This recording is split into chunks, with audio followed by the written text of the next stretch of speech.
We'll just go with questions. Illinois, what do you know about them? How tough of a challenge is it going to be? Well, uh, I know enough to know that we've got a big task, tall task in front of us. I've only watched a couple games, but they have extreme ball pressure. They turn you over at a high rate. I think they're causing about 20 turnovers a game right now. Very experienced, well-respected head coach who does a phenomenal job at getting his guys to just play really, really hard. You've got some tough actions to guard offensively, and they practice that way, they play that way, from what I understand. So it'll be good to get a little bit different look because of how they play. We played a lot of different zones. We played different man schemes, but I think we'll get another flavor to taste on Saturday. How important is this game, I guess, from a resume standpoint in the come up postseason? Well, when you look at the name of a team, you can always make some general assumptions. So generally speaking, because who knows how they're going to shake out, how we're going to shake out. But I think generally speaking, it's another game on the non-conference slate that could be, valuable for us if we're able to win it. You got to get the win for it to be a good RPI game. So, but obviously their competition playing in the Big Ten, they're going to end up on the more positive side of the RPI. So, but again, that's something that we don't really go into too much detail worrying about, other than what we need to do to try to be successful when we're playing. Obviously, you didn't know when you added them after you're at the top of that 2-day period of those 3 recruits. Right. If you knew then what you knew now when you're making out the majority of the schedule, would you sprinkle some more of these type of schools on there? I don't know. Non-conference is about preparing your team for conference, but getting as many good wins as you can and not having any bad losses. So you just can't control what other teams are going to do after you play them. Who knows how Northern Iowa's going to shake out? Who knows how Arizona's going to shake out? Illinois. I mean, it's Utah. I mean, you look at those games alone and you go, okay, well, if they all end up really well, then we scheduled it exactly like we wanted to. But I do think bringing in significant competition is good, generally speaking, but you've got to have a team to do it. So I don't know if that answers the question, but I think it's, scheduling is a tricky dynamic, and it's very complex. So I would say that, a lot of thought would have gone into it, and maybe there might have been another, an additional game on the schedule or not. I'm not sure. How close to ready for conference play do you think you guys are? We're getting close. I'd say we're. We could start now, obviously, but I think there's some things that we got to really, focus on. Our defensive rebounding is horrendous right now. We've got to get that improved quickly, and we've got, some other areas we got to take care of the ball, do a better job taking care of the ball. So having a few more games to shore up, 2 or 3 what I would call bullet points on our to-do list, I think will get us that much more ready. The Big Ten has already played 2 conference games. They go non-conference and back to conference play. If you guys had to do something, would that be, how weird would that be to have to play a couple conference games? It's different. It can be a little distracting, I think. I think we did that 1 or 2 years at New Mexico State where we started conference, and then we had a game that was like that bye week or whatever, and you play a different opponent, and it's just kind of, I don't know, it's, I don't know if once you start conference, you want your guys focused in on conference opponents. And I think it's just it keeps them on point and on task, and you're watching other scores, and it's like a different season altogether. It's almost, when you go out of conference, it's a little bit of a hiccup, So, but I don't think, in the bigger scheme, it's probably not a big deal. You've got in Mooring and Johnson a couple of guards from Chicago area, and I asked them, what are Chicago players known for, and they both said toughness. Right. Is that something that you buy into? Players from a geographic region can have like that, a characteristic like that. I didn't used to feel that way before I moved, before we moved on the East Coast, and I actually do think that there's, in general, there's a different mentality, but I don't know if it's more about toughness as it is style of play. I think different regions play a different level of physicality, and so you relate that to toughness, right? But I think you gotta, when you're talking about recruiting kids and regions and things like that, you gotta recruit the individual. There's a lot of tough kids on the West Coast as well, and I think we got a couple really good ones in our 18 class. I think both those guys are mentally tough and play tough, both Trey and Bryce. Do you, Jovan and Jordan together, do you feel like that's a tough backcourt? Do they bring some element of toughness to you guys? Yeah, they do. Both of them have a high level of confidence, a grittiness, to their game that I think, a competitive edge that they both bring to the table. So, obviously you need that on the floor to win, especially in positions where they're playing so many minutes. When you're evaluating a player, what are some of the little things that you see on the floor in their play that make a guy tough?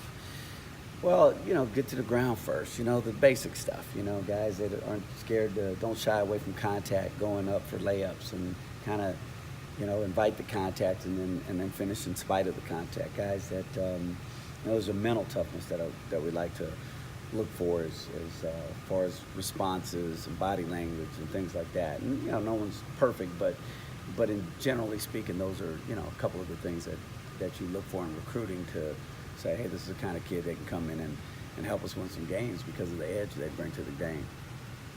Every year at the rodeo, you guys always have to schedule road trips or neutral sites, here in town. So you feel that's a positive getting ready before you go on the road for conference that you're playing on these different kind of courts? Yeah, I think you make it a positive because you have to do it. If I had my druthers, I'd probably stay right here in Townsend Mac, but that's not an option. So, I'm a team player, and I get the dynamics of why the rodeo's here. We support them 100%, and since they're here, we've embraced the Strip, and the Strip has embraced us. And playing over at T-Mobile and MGM has been good for us so far. We're 3-0, so hopefully we can keep that streak alive. Playing a 9 o'clock game. First of all, how do you prepare for it? And then it's 11 o'clock Illinois time. Is it an advantage for you? No, it's a couple hours. It'd be different if we're playing at midnight.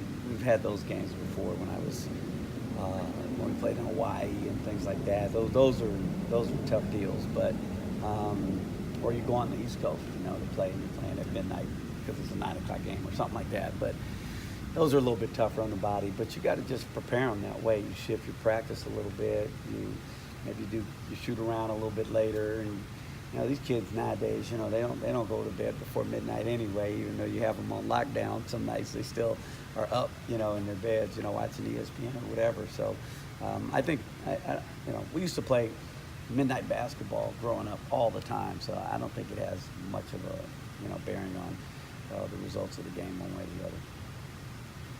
All right, guys. What is this game as far as, I guess, a resume game? We're talking about postseason consideration. Well, I'm not sure. We're going to have to leave that up to the guys that do the selection Sunday. But I think it's a great game for us because I think they play a similar style that we play. They want to get up and pressure the ball and deny the way we play. So it'll be a good test. Do you guys like playing that style when other teams play the same style as you when they want to push the ball and pressure defense? Well, yeah, because we feel like, we have an advantage, because that's what we work on day in and day out in practice, Not to say we can't play another way, but we prefer to play that style, yeah. When you play a team from a power conference, what does that do as far as the energy, preparation, that sort of thing? I think mentally you probably get focused more for those type of games. Obviously because you want to take advantage of those opportunities when you have a chance to play a power conference team. So I think we're ready for the challenge. Where do you assess the team right now after having a few games under your belt? You starting to feel like you're gelling some of the new guys and stuff, and it's all kind of clicking? Yeah, I think we're starting to find our identity. We're starting to figure out who we are more as the season goes on. It's still pretty early in the season, but as of now, I think we're in a great position. And just the additions of Justin and McCoy, how has that been just a huge benefit for you guys? Well, yeah, they've been working hard. They've been getting it done on both ends of the floor. And as long as they keep it up, I think we'll keep heading in the right direction. It's Illinois coming to town. You're a Chicago guy. Does that mean anything to you? You got people back home watching or talking to you about the game or anything like that? Yeah, I know a couple. They've been They done said a couple things. You know, I know a couple guys that used to go to Illinois that know those guys. And let's just say they looking forward to this game just as much as we are. So it's been some trash talk, but When you think about, you know, Chicago basketball players in general, what do you think is, you know, the reputation of players that come from that area? What kind of players does that area produce? toughness, just pure toughness. You know, like a lot of guys that play on the West Coast, they wouldn't be able to last playing in Chicago. You know, you have a lot of guys that's great that don't even make it to Division I basketball or the NBA. So it's just a lot of tough basketball players out there. What makes a player tough in your eyes? Like, what do you do on the court that, you know, what are the tough things that, you know, a player has to do to sort of earn that reputation? Well, you kind of see it in a guy, you know, like who just doesn't want to lose, you know. Like a guy that just does anything to get a next possession, any guy that just lives in the moment, you know. It's just those type of guys that you could tell that they really want to win. Now, I don't think you played against Jordy in high school. Did you know about him back then, or did you meet him for the first time here? Did you know about him by reputation or anything back then? Yeah, I had a couple friends that played against me, and they told me, like, he's good, you know.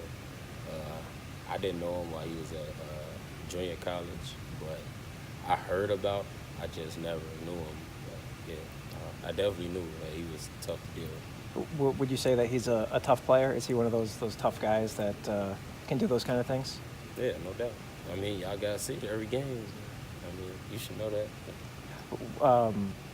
And then just, do you guys ever talk about those, you and Jordan just trading war stories about back in the day, this my high school team this, and I did this and that, I scored this much, anything like that? I think all basketball players have those moments, you know, when you talk about back then and you compare, you know, your past to their past. I think that's just a part of basketball. Cool. Thanks. Thanks, Jeff. Jordy, you play a Big Ten team with some name recognition, especially from where you're from that part of the country. Does that mean maybe just a little bit more to you? No, I don't mean that much to me. I used to look up to them. I had some former teammates that went there. They were older than me, but it's just another team that I play against. That's it. What would a victory over this team do? It's a Power 5 team as far as maybe postseason, maybe momentum in this season. For sure, it boosts our confidence, and then it just let us know where we're supposed to be at in rankings and stuff. It let us know from a standpoint of us just knowing basically.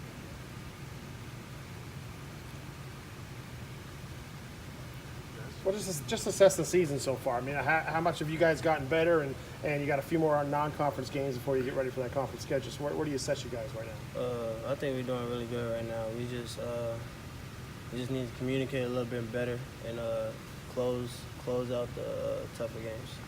And what's the key to closing out games? You've had a couple tough breaks at the end there, and the coach kind of emphasized that, and you guys working on that a lot? Yeah, we are. We work on that in practice a lot. It's just make sure we do all the correct things like Coach preaches in practice. The last 4 minutes is winning time, so just work on that.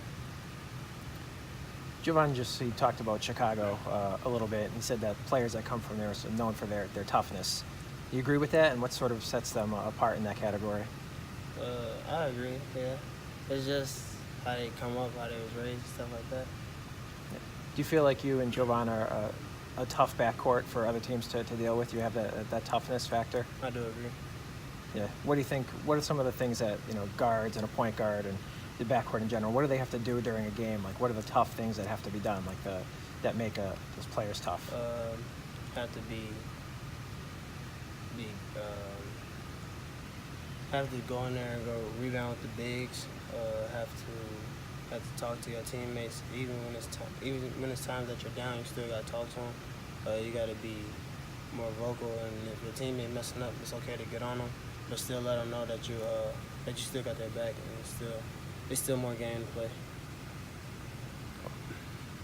Jovan loves to take charges. So Yeah. what are you guys as teammates thinking when he goes in there and gets run over by guys that are 6'8" or something like that? I just think, all right, we need to get back up. what it's like to be playing with Houston and McCoy, and you guys are starting to gel a little bit. So what's it like having those guys, down the post and making your job easier? It's a lot. It's a lot helpful. It's really helpful. They block shots. They can test shots, alter shots, help us get rebounds and run. To give you a lot of confidence on defense, knowing you got those two guys back there to make Yeah. up for any mistakes if you have any. For sure.